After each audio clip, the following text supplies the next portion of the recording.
Pada zaman dahulu, saat musim panas penuh dengan bunga yang mekar, hewan hidup di hutan. Burung dan serangga paling menikmati musim ini. Dan tentu saja, tak kesulitan mencari makanan.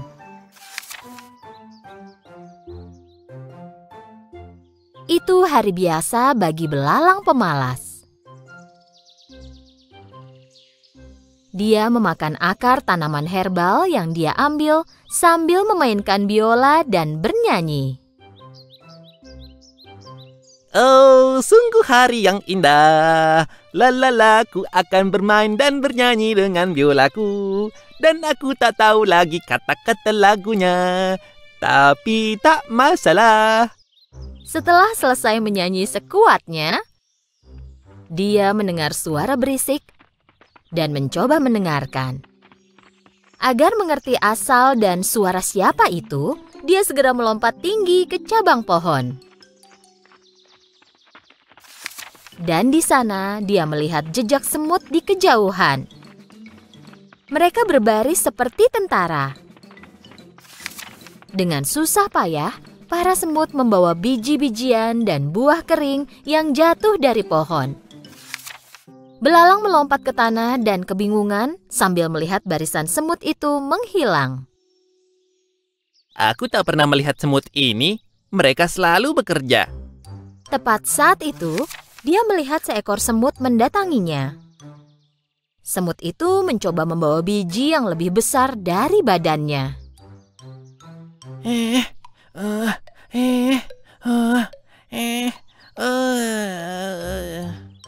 Saat akan melewati belalang, semut itu menjatuhkan biji yang dia bawa. Sebenarnya, dia perlu istirahat. Belalang menatapnya dengan mata hampa. Apa kau pindah ke suatu tempat? Bukan. Jangan bilang kalau bakal datang bencana. Apa itu alasan kau melarikan diri? Bukan. Kalau begitu boleh kutanya kau sedang apa? Kami membawa makanan ke sarang kami. Oh begitu, kalian pasti menunggu banyak tamu malam ini. Kami menyimpan makanan untuk musim dingin. Kau menyimpan makanan untuk musim dingin? Untuk apa? Dan selain itu, kenapa buru-buru? Musim dingin masih lama, bersenang-senanglah. Nikmati saja musim panas ini. Jika begitu, apa saranmu untuk menghadapi musim dingin? Aku yakin kita akan bisa mencari cara bersenang-senang, jangan khawatir. Kau hanya memikirkan kesenangan saja, nanti kami makan apa? Aku akan pikirkan saat musim dingin tiba nanti. Sekarang musim panas dan ada banyak yang bisa dimakan. Semut itu sudah muak mendengar omong kosong belalang dan mencoba menggendong biji yang dibawanya. Aku harus mengejar teman-temanku. Apa kau mau bantu taruhkan biji ini di punggungku? Penyanyi dan seniman sepertiku tidak boleh membawa beban berat. Setelah mendengar jawaban belalang, semut menatap belalang dengan heran dan terus mencoba menggendong biji itu. Kurasa aku bisa membantumu sedikit. Belalang mengangkat biji yang besar itu dari tanah dan menaruhnya di punggung semut. Semut berterima kasih dan melanjutkan perjalanannya. Sungguh usaha yang sia-sia. Belalang melanjutkan berbaring di bawah pohon. Setelah makan sesuatu, dia melanjutkan bermain biola. Oh, sungguh hari yang indah. Lalala, aku akan bermain dan bernyanyi dengan biolaku. Dan aku tak tahu lagi kata-katanya. Saat itu, seekor tupai mengeluarkan kepalanya dari pohon. Cukup, cukup. Tolong hentikan. Pergi dan bernyanyilah di tempat lain. Aku mau istirahat di sini. Saat itu juga belalang berhenti bernyanyi. Dia melirik tupai, mengambil biolanya, dan pergi. Mereka tidak tahu cara menghargai seniman di hutan ini. Musim panas berlanjut, dan para semut terus membawa makanan ke sarang mereka. Sementara itu, belalang terus makan, berjalan-jalan, bermain biola, dan bernyanyi. Akhirnya musim dingin tiba. Suatu pagi, saat semut bangun, mereka melihat keluar sarang dan melihat semuanya tertutupi salju. Semua semut kecil mengkhawatirkan hewan lain yang kedinginan, membeku, dan lapar. Di samping itu, karena semua tanaman tertutup salju, belalang belum makan apapun selama berhari-hari. Dia menggigil, tenaganya hilang, dan tidak bisa bermain biola atau bernyanyi. Dengan susah payah, dia mencoba berjalan di atas salju. Tiba-tiba dia berpikir tentang hari-hari musim panas. Hari-hari itu sangat menyenangkan. Di mana-mana ada makanan. Perutku kenyang, aku selalu bahagia. Saat itu dia mengingat semut. Dia membawa makanan ke sarangnya sepanjang musim panas. Kemudian dia menyadari kalau dia tidak suka ide ini. Dia mengejek semut selama musim panas. Dia bertanya-tanya apa semut mau membantunya. Dan sekarang cuaca terlalu dingin bagi belalang untuk berjalan. Ini bukan saatnya jaga gengsi. Aku harus menemukan sarang semut dan minta bantuannya.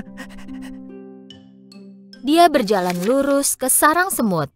Dia berdiri di depan pintu dan berteriak. Apa ada orang di sana? Tolong bantu aku. Siapa itu? Dari dalam sarang dia mendengar keributan. Belalang menjawab dengan sisa tenaganya. Temanku semut, ini aku belalang. Tolong biarkan aku masuk. Setelah mendengar keributan itu, Ratu Semut mendekati semut kecil. Ada apa? Siapa yang butuh bantuan? Hanya belalang pemalas yang duduk bernyanyi sepanjang hari, ratuku. Kupikir dia lapar dan minta bantuan. Siapapun yang mendatangi pintu kita dan meminta bantuan tidak boleh kita tolak. Ratu dan semua semut lain mendekati pintu depan sarang dan membukanya. Belalang terbaring di salju karena sudah sangat lemah. Para semut segera mengangkat belalang dan membawanya ke dalam sarang. Belalang sehat kembali berkat kehangatan sarang semut. Mereka memberinya air dan makanan. Sekarang dia merasa jauh lebih baik. Belalang berterima kasih kepada ratu dan berjalan ke arah semut kecil. Aku sangat tidak adil kepadamu. Saat kau bekerja sepanjang musim panas, aku duduk dan hanya bernyanyi. Dan sebenarnya kau memperingatkanku, tapi aku tidak menganggap serius. Aku menyesalinya.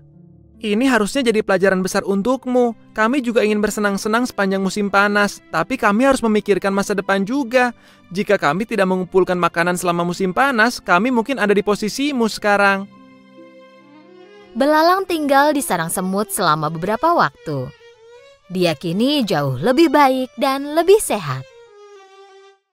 Saat tiba waktunya pergi, semut memberi makanan kepada belalang. Terima kasih atas segalanya. Kalian menyelamatkanku dan aku tak akan melupakannya. Dan aku tak akan bermalas-malasan lagi sekarang. Bisa aku minta tolong? Tentu, katakan saja apa yang kau inginkan. Saat musim panas, mungkin kau bisa belajar bermain biola dengan benar dan membuat hewan lain bahagia.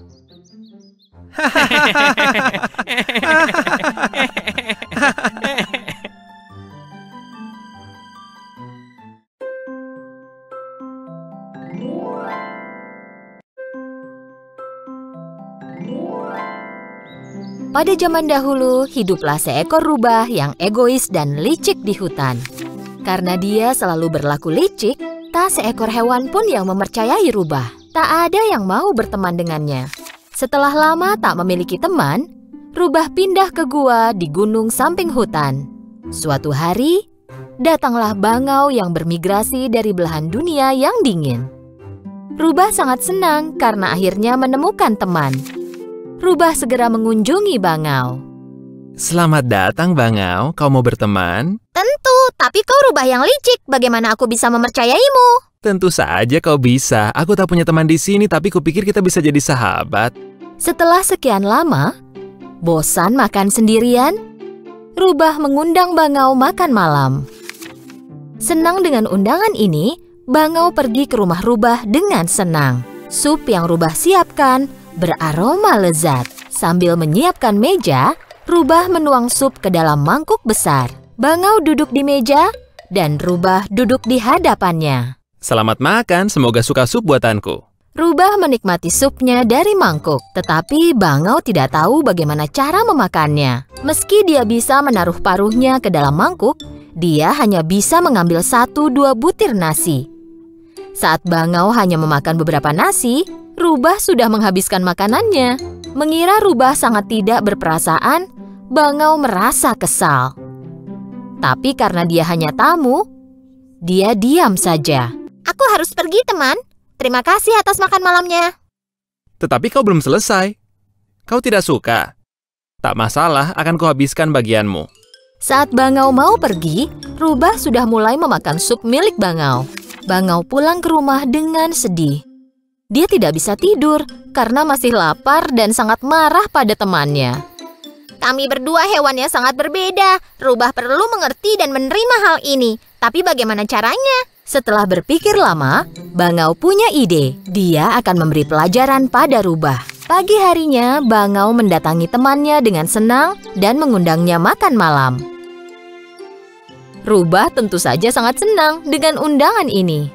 Terima kasih banyak tetangga. Aku senang kita berteman. Setelah menyiapkan makanan, Bangau memilih botol yang panjang dan sempit untuknya dan Rubah. Bangau menyiapkan nasi untuk temannya, lalu mengatur meja. Dia juga menaruh air ke dalam botol yang sempit dan panjang. Tak lama, Rubah temannya tiba. Aku sangat lapar, teman. Ayo duduk dan mulai makan. Kedua teman itu duduk di meja. Baiklah, selamat makan. Rubah mencoba makan dari botol sempit di depannya, tetapi tak bisa. Dia bahkan tak bisa minum airnya. Sebaliknya, Bangau makan dengan mudah menggunakan paruhnya yang panjang. Saat Rubah mencoba menggunakan garpu untuk mengambil nasi, Bangau sudah selesai makan. Dan melihat betapa Rubah tertegun, Bangau bertanya, Temanku, kau tidak makan. Apa kau tidak menyukainya? Jika aku bisa makan, mungkin aku akan menyukainya. Botol ini bukan untukku. Dengan paruh panjangmu, kau bisa makan dengan mudah. Tapi aku tidak bisa. Bangau menantikan jawaban ini. Oh, temanku, kau ingat saat aku kelaparan setelah makan malam di rumahmu kemarin? Karena kau menggunakan mangkuk di meja yang tidak cocok denganku. Tiba-tiba Rubah menyadari kesalahannya. Dia sangat sedih karena menaruh mangkuk besar di hadapan Bangau. Aku sangat menyesal, teman. Aku tak berpikir kalau kau tak akan bisa makan dari mangkuk itu. Tak apa, Rubah. Setidaknya sekarang kau mengerti aku.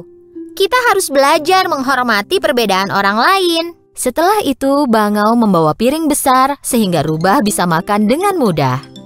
Dan makanan tersaji di piring itu. Rubah menghabiskan makanannya dengan senang. Saat tiba waktunya pulang, Rubah punya ide. Hei Bangau, biar ku bawa 1 botolmu pulang. Jadi saat kau makan bersamaku, kau bisa makan dengan mudah dari botol itu. Mereka menyebutmu licik bukan tanpa alasan. Jika kau gunakan akal dan kelicikanmu untuk hal baik seperti ini, kau dan teman-temanmu akan selalu bahagia. Rubah dan Bangau mulai tertawa bahagia.